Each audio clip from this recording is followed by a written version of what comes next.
Welcome to Bhakti Om Sandhya. For more videos, please subscribe, like and share.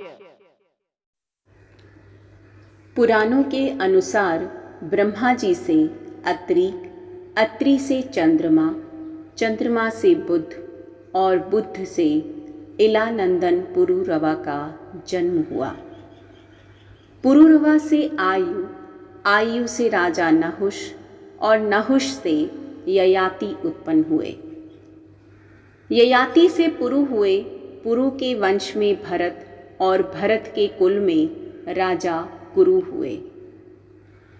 कुरु के वंश में आगे चलकर राजा प्रतीप हुए, जिनके दूसरे पुत्र थे शांतनु। शांतनु का बड़ा भाई बचपन में ही शांत हो गया था। शांतनु के गंगा से देवव्रत भीष्म हुए। भीष्म ने ब्रह्मचार्य की प्रतिज्ञा ली थी, इसलिए यह वंश आगे नहीं चल सका। भीष्म अंतिम कौरव थे। यह वह काल था जबकि देवी और देवता धरती पर विचरण किया करते थे। किसी खास मंत्र द्वारा उनका आह्वान करने पर वे प्रकट हो जाया करते थे। देवताओं में इंद्र, वरुण, अश्विन कुमार, वसुगण, आदित्यगण, रुद्र, सूर्य, मित्र, पूषण, विष्णु, ब्रह्मा, शिव, सती, सरस्वती, लक्ष्मी, उषा, अपानपात, सविता, त्रिपविंशत्व, मरुद्वग्न, पर्जन्य, वायु, मातृश्वन, त्रिप आपत्ते, अज एकपाद, आप, अहिर्त बुधर्ने, यम, पितृ, मृत्यु, श्रद्धा, शची, दिति, अदिति, कश्यप, विश्वकर्मा, गायत्री, सावित्री, आत्मा, बृहस्पति, शुक्राचार्य आदि। इन्हीं देवताओं के कुल में से एक माँ गंगा भी हैं। आखिर गंगा ने क्यों किया शांतनु से विवाह? पुत्र की कामना से शांतनु के पिता महाराजा प्रतीप ने गंगा के किनारे तपस्या कर रहे थे। उनके तप, रूप और सौंदर्य पर मोहित होकर गंगा उनकी दाहिनी जंघा पर आकर बैठ गई और कहने लगी, राजन, मैं आपसे विवाह करना चाहती हूँ। मैं जनू ऋषि की पुत्री गंगा हूँ। इस पर राजा प्रतीप ने कहा, गंगे, तुम मेरी दाहिनी जंघा पर बैठी हो, जबकि पत्नी को तो वामांगी होना चाहिए।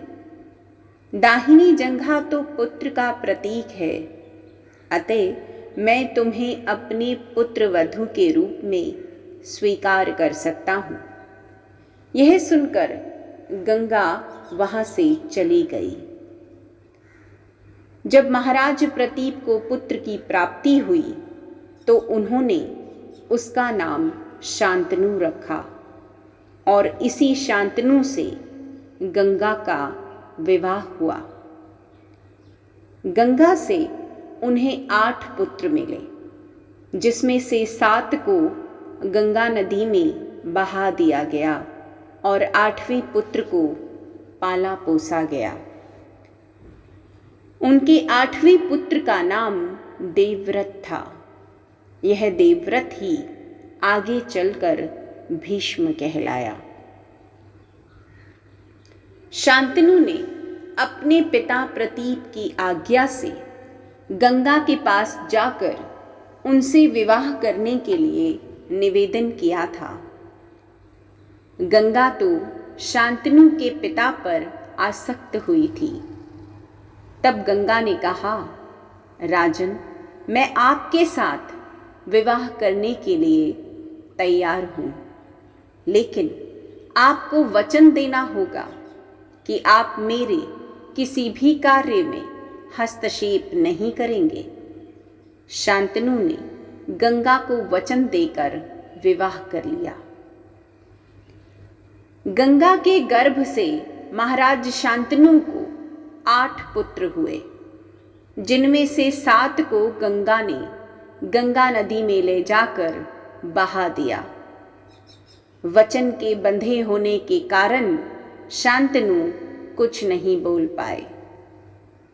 जब गंगा का 8वां पुत्र हुआ और वह उसे भी नदी में बहाने के लिए ले जाने लगी, तो राजा शांतनु से रहा नहीं गया और उन्होंने इस कार्य को करने से गंगा को रोक दिया।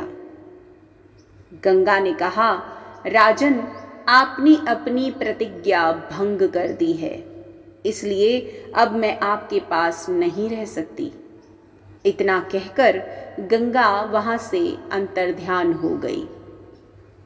महाराजा शांतनु ने अपने उस पुत्र को पाला पोसा और उसका नाम देवव्रत रखा। देवव्रत के किशोरावस्था में होने पर उसे हस्तिनापुर का युवराज घोषित कर दिया गया। यही देवव्रत आगे चलकर भीष्म कहलाए। एक बार धू नाम वसु ने वशिष्ठ ऋषि की कामधेनु का हरण कर लिया। इससे वशिष्ठ ऋषि ने धू से कहा कि ऐसा काम तुम मनुष्य करते हैं, इसलिए तुम 8 वसु मनुष्य हो जाओ। यह सुनकर वसुओं ने घबराकर वशिष्ठ जी की प्रार्थना की, तो उन्होंने कहा कि अन्य वसु तो वर्ष का अंत होने पर मेरे शाप से छुटकारा पा जाएंगे, लेकिन इस धू को तो अपनी करनी का फल भोगने के लिए एक जन्म तक मनुष्य बनकर पीड़ा भोगनी होगी। यह सुनकर वसुओं ने गंगा जी के पास जाकर उन्हें वशिष्ठ जी के शाप को विस्तार से बताया और यह प्रार्थना की कि आप मृत्युलोक में अवतार लेकर हमें गर्भ में धारण करें और ज्यों ही हम जन्म लें हमें पानी में डुबो दें। इस तरह हम जल्दी से सभी मुक्त हो जाएंगे। गंगा माता ने स्वीकार कर लिया और वे युक्तिपूर्वक शांतनु राजा की पत्नी बन गई और शांतनु से वचन भी ले लिया।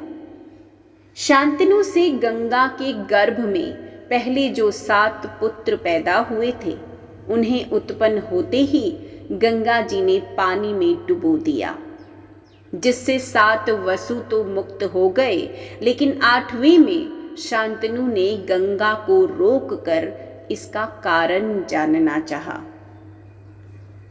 गंगा जी ने राजा की बात मानकर वसुओं को वशिष्ठ के शाप का सब हाल कह सुनाया, लेकिन राजा ने उसे 8वें पुत्र को डुबोने नहीं दिया और इस वचन भंगता के कारण गंगा 8वें पुत्र को सौंपकर अंतर्ध्यान हो गई। यही बालक धू नामक वसु था। एक दिन देवव्रत के पिता शांतनु यमुना के तट पर घूम रहे थे कि उन्हें नदी में नाव चलाते हुए एक सुंदर कन्या नजर आई। शांतनु उस कन्या पर मुग्ध हो गए।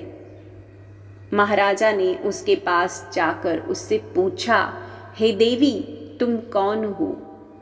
उसने कहा, महाराजा, मेरी नाम सत्यवती है और मैं निषाद कन्या हूं। महाराज उसके रूप यौवन पर रीझकर उसके पिता के पास पहुंचे और सत्यवती के साथ अपने विवाह का प्रस्ताव किया। इस पर धीवर ने कहा, राजन, मुझे अपनी कन्या का विवाह आपके साथ करने में कोई आपत्ति नहीं है, किंतु मैं चाहता हूं कि मेरी कन्या के गर्भ से उत्पन्न पुत्र को ही आप अपने राज्य का उत्तराधिकारी बनाएं, तो ही यह विवाह संभव हो पाएगा, अन्यथा नहीं। निषाद के इन वचनों को सुनकर महाराज शांतनु चुपचाप हस्तिनापुर लौट आए और मन ही मन इस दुख से घुटने लगे। सत्यवती के वियोग में महाराज व्याकुल रहने लगे और उनका शरीर भी दुर्बल होने लगा। महाराज की इस दशा को देखकर देवव्रत को चिंता हुई।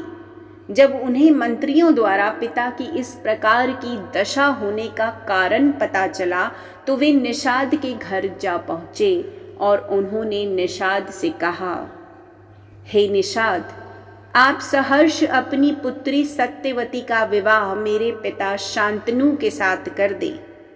मैं आपको वचन देता हूं कि आपकी पुत्री के गर्भ से जो बालक जन्म लेगा वही राज्य का उत्तराधिकारी होगा। कालांतर में मेरी कोई संतान आपकी पुत्री के संतान का अधिकार छीन ना पाए, इस कारण से मैं प्रतिज्ञा करता हूं कि मैं आजन्म अविवाहित रहूंगा। उनकी इस प्रतिज्ञा को सुनकर निषाद ने हाथ जोड़कर कहा, हे देवव्रत, आपकी यह प्रतिज्ञा अभूतपूर्व है।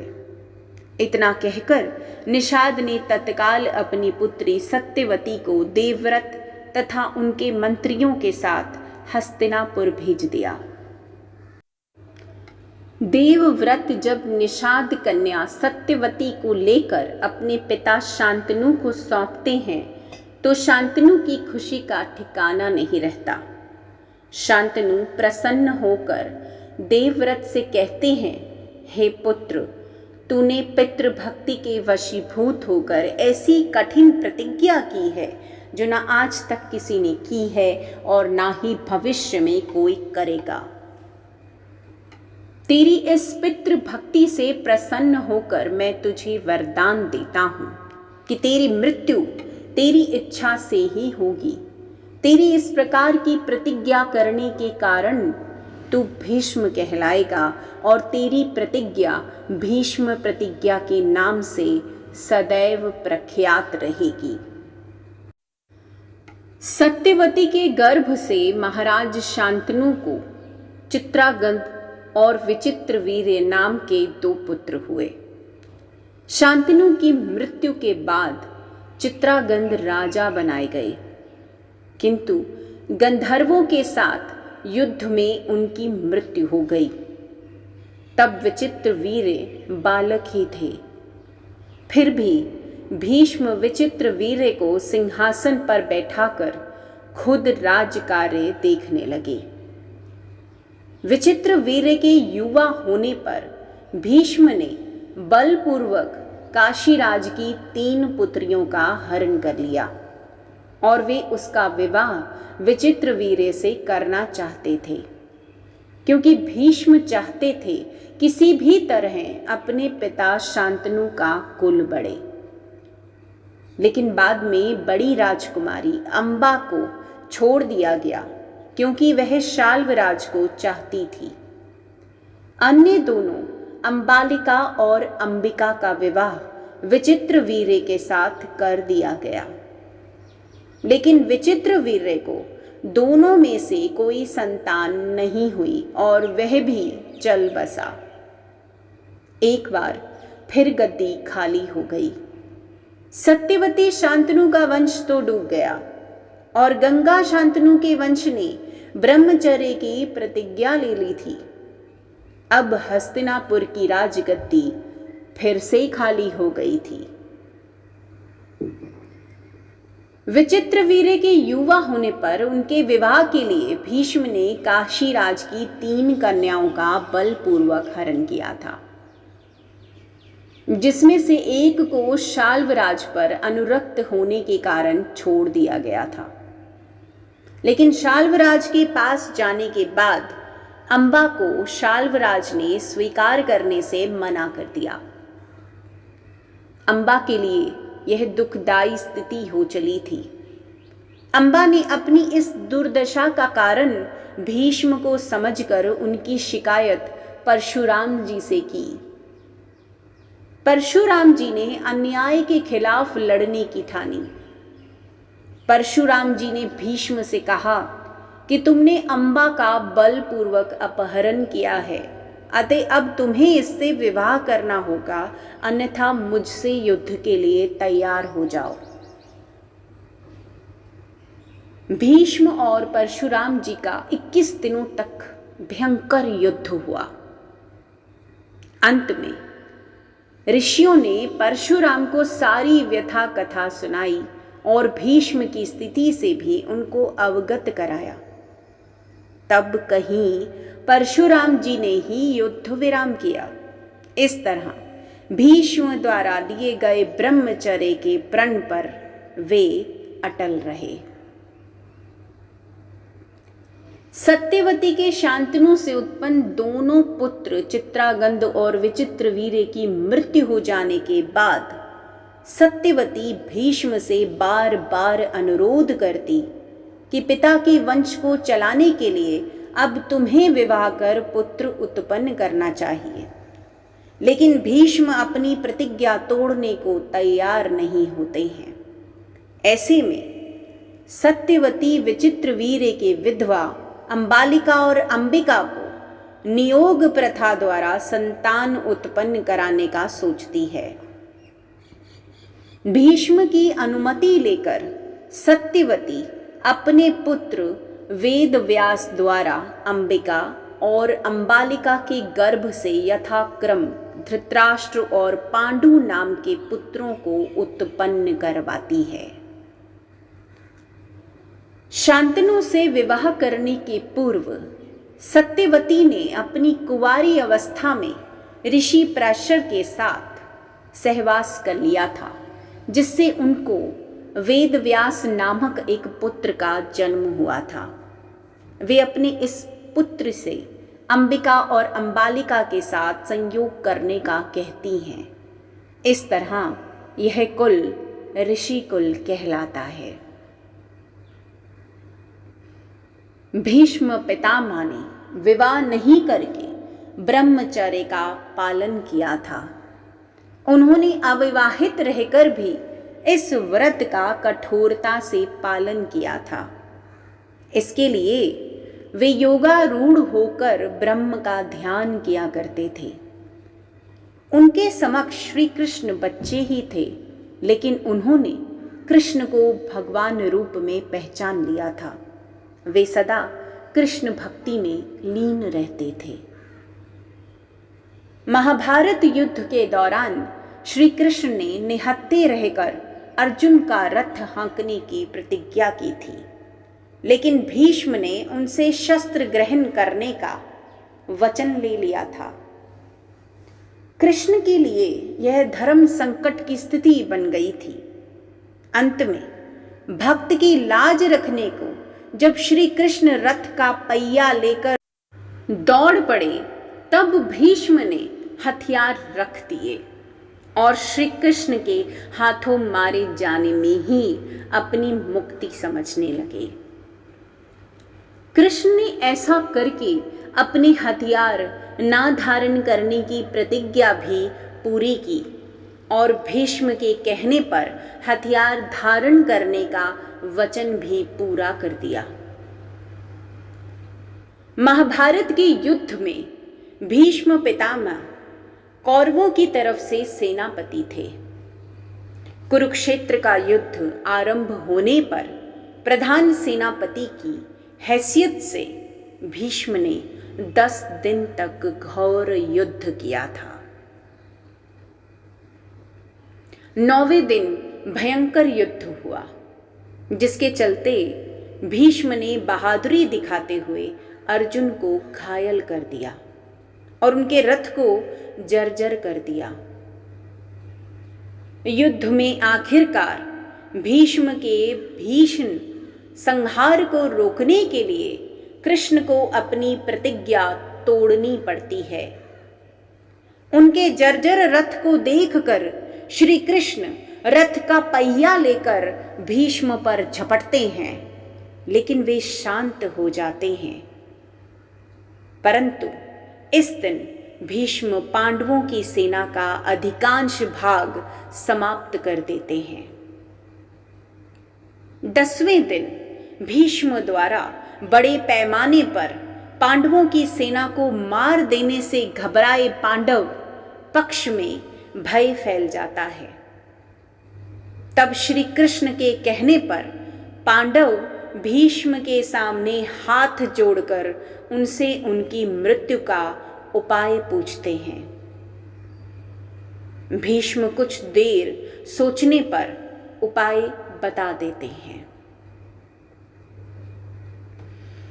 10वें ही दिन इच्छा मृत्यु प्राप्त भीष्म द्वारा अपनी मृत्यु का रहस्य बता देने के बाद इसके बाद भीष्म पांचाल तथा मत्स्य सेना का भयंकर संहार कर देते हैं।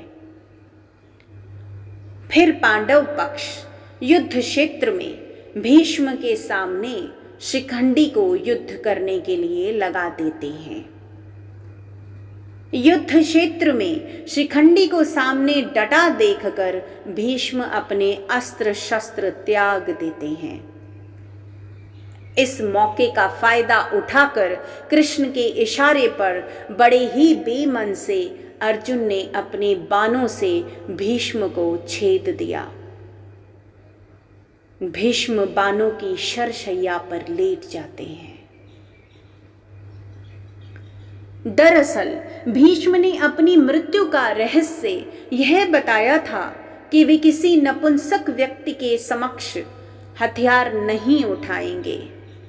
इसी दौरान उन्हें मारा जा सकता है। इस नीति के तरह युद्ध में भीष्म के सामने शिखंडी को उतारा जाता है। भीष्म को अर्जुन तीरों से छेद देते हैं।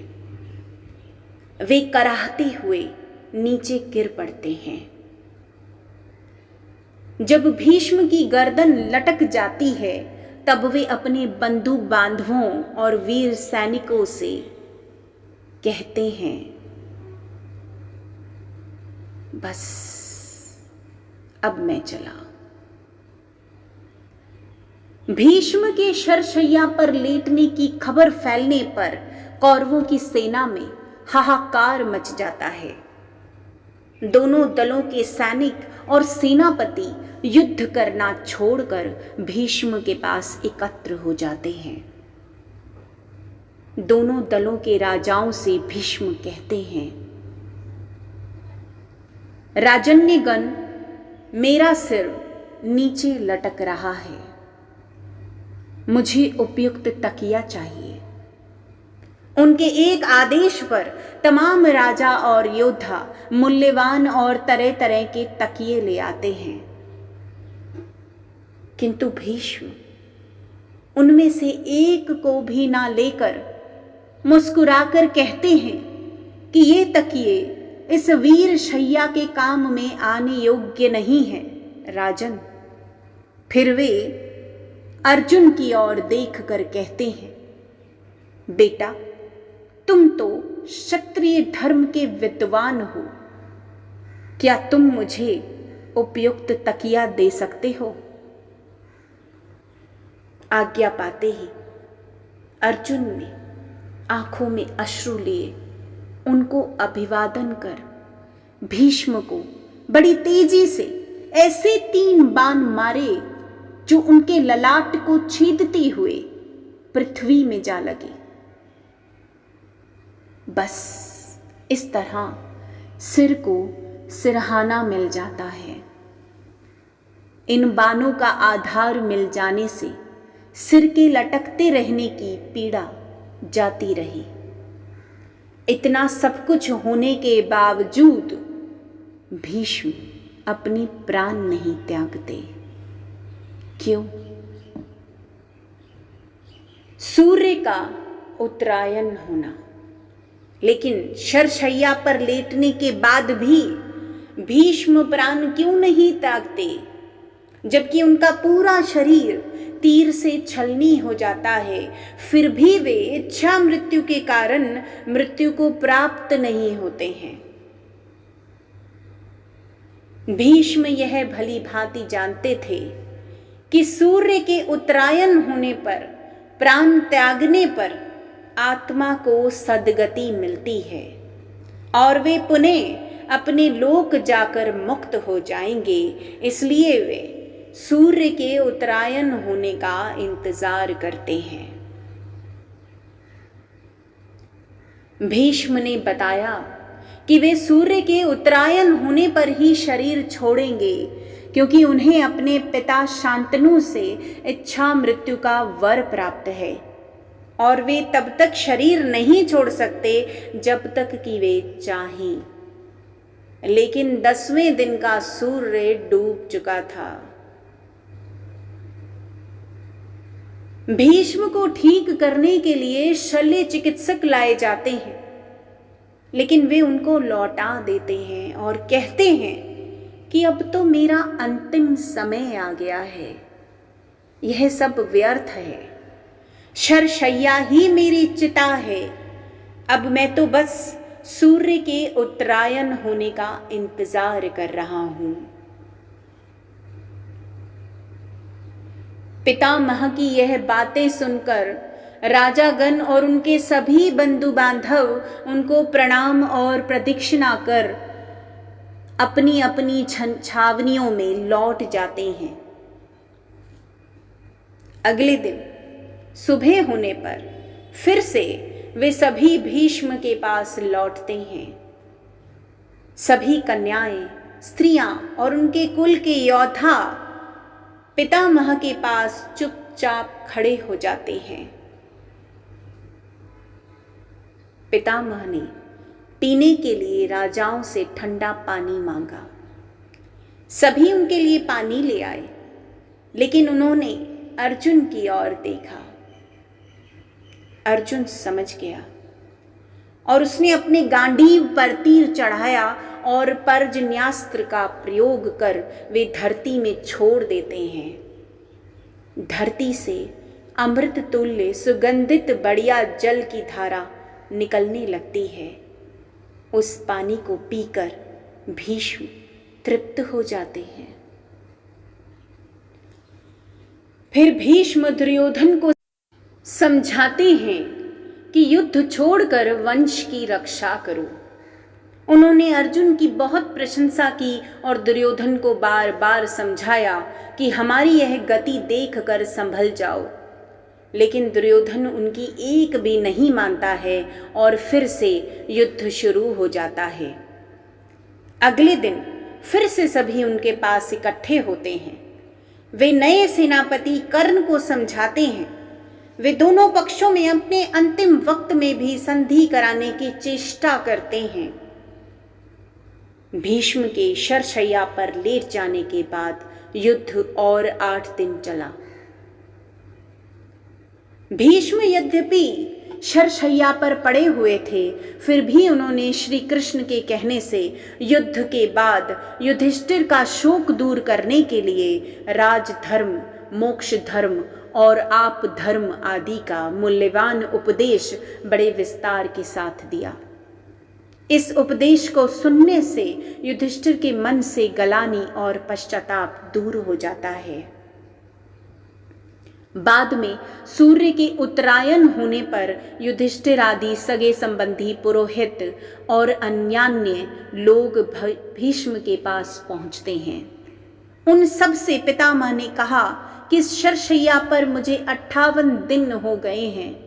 मेरे भाग्य से माघ महीने का शुक्ल पक्ष आ गया। अब मैं शरीर त्यागना चाहता हूँ। इसके पश्चात उन्होंने सब लोगों से प्रेम पूर्वक विदा मांगकर शरीर को त्याग दिया। सभी लोग भीष्म को याद कर रोने लगे। युधिष्ठिर और पांडवों ने पितामह के शरविद्ध शव को चंदन की चिता पर रखा और उनका दाह संस्कार किया। भीष्म सामान्य व्यक्ति नहीं थे। वे मनुष्य रूप में देवता वसु थे। उन्होंने ब्रह्मचर्य का कड़ा पालन करके योग विद्या द्वारा अपने शरीर को पुष्य कर लिया था। दूसरा, उनको इच्छा मृत्यु का वरदान भी प्राप्त था।